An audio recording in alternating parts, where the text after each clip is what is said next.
Welcome to the Plist. What's going on? I'm here at work, taking a break. I'm here in the food court at the airport, hence the activity, hence me wearing a reflective vest. We're going to go over this Plist. Now, you can read my rationales for the 10 most influential in Georgia wrestling at gwhnewsandnotes.blogspot.com, of course. I haven't done this particular top 10 list in a long time. I used to do a full disclosure column back in, 2013 and 14. Oh my gosh, like talking about 8 or 9 years ago. The names have changed, a lot of them have.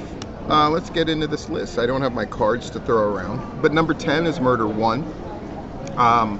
I think when he announced this idea for Southern states, I think I wouldn't be the only one to say this. People were kind of cautiously optimistic that it would be something good.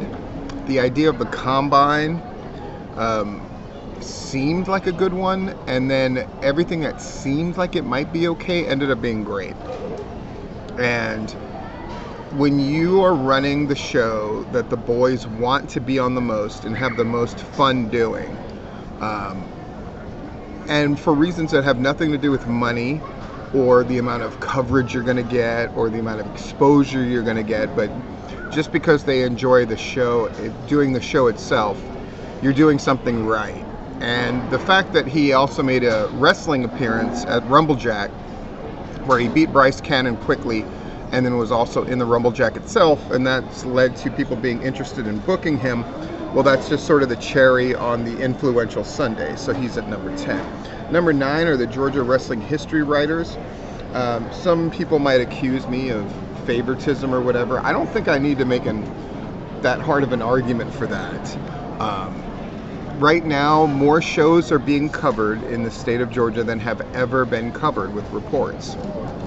Georgia Wrestling History went from being a thing that was mostly people's show posters and flyers to something that people go to read reports, news stories, articles by Jeff G. Bailey, and I would include all of those people. I would include, Hancock for writing reports on Viral and IWE. I would include Charles when I say Georgia Wrestling History Writers, but of course the one who is the most prolific is Rob Rod, probably followed closely by Larry and Duke, but Jabari has contributed every time he goes to a show. I think Jeff Richards chiming in, Scott Hensley and other people, it's all good. And Jeff G filing his report about deathmatch shows that he goes to, which tend to be in the Southeast, either the Chattanooga shows or he used to cover the Florida shows, all of that stuff. Again, having a record of events happening in written form and the boys being able to get feedback, it's invaluable. And so all those people who are writing for Georgia Wrestling History, I just kind of lump them into one thing.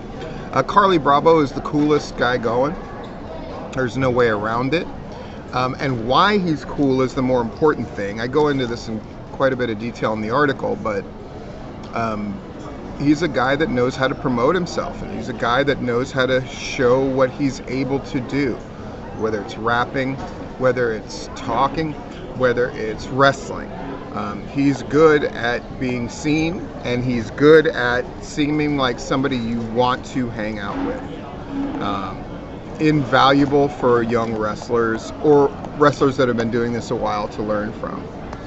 Todd Sexton, his influence, I think, on the booking at Southern Honor is very obvious. He's obviously the head guy at Southern Fried, and his influence at Anarchy.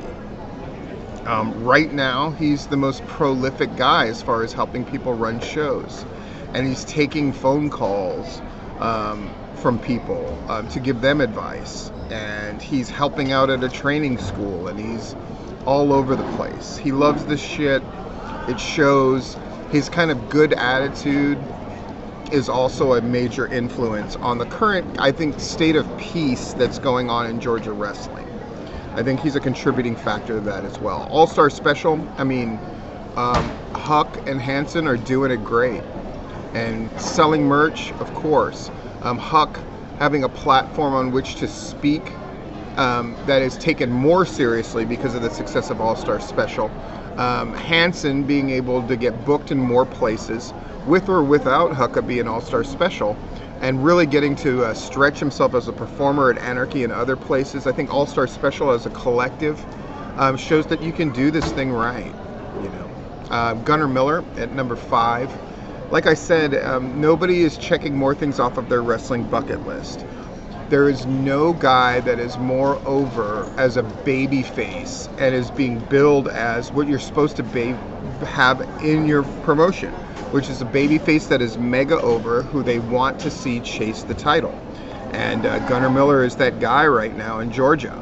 And I have a feeling when his whole thing pays off at Southern Honor, that other leagues are going to start looking into having a baby face that's mega over that can chase the title of their own.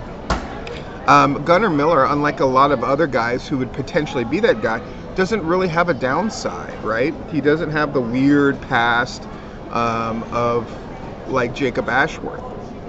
He's not a guy who's going to no-show you like others have been, like the Lynches have been, right? He's a guy that you can rely on, who absolutely looks the part and gives credibility to everything he does. And when he steps into something that's out of his comfort zone, like deathmatch, he shows it the right amount of gravitas, but he actually does the damn thing. So nothing but respect for Gunnar Miller. And I think his presence and the way he's being booked at Southern Honor is going to influence other leagues as well. Baron Black, again, Jonathan Gresham basically just burning every bridge around him. People don't like to say it like that, but that's exactly what he's done. There's no reason to not do Terminus, right? But Baron Black has picked up the pieces of everything.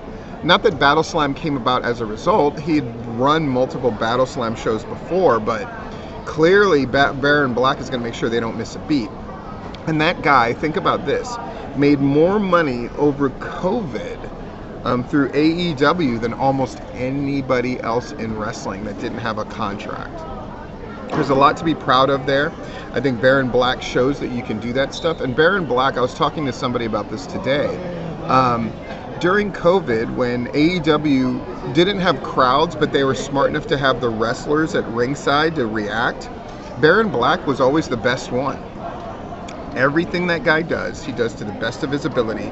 And he's being rewarded for it. And that is another guy who should be a huge influence, but he is already. Ricardo Ordaz Jr. And Mucha Lucha are the biggest story that people pretend doesn't exist. I think I'm going to address this more in full disclosure, but I mean, we can pretend.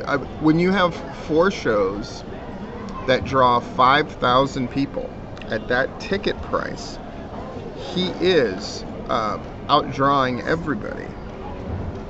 And it has to be noted. But the fact that he has the connections with AAA in Mexico, MLW, can bring in any big person, anybody he wants, he can afford to bring in, and he will make money bringing them in.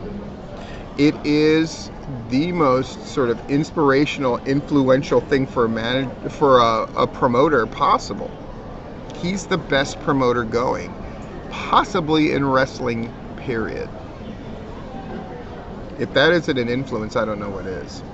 Dylan Hales, I think he's the quiet, rational voice behind IWTV. Everything he does impeccably well. And his sort of level-headed guidance of IWTV and working with Action Wrestling and all the rest of it, he improves the scene tremendously.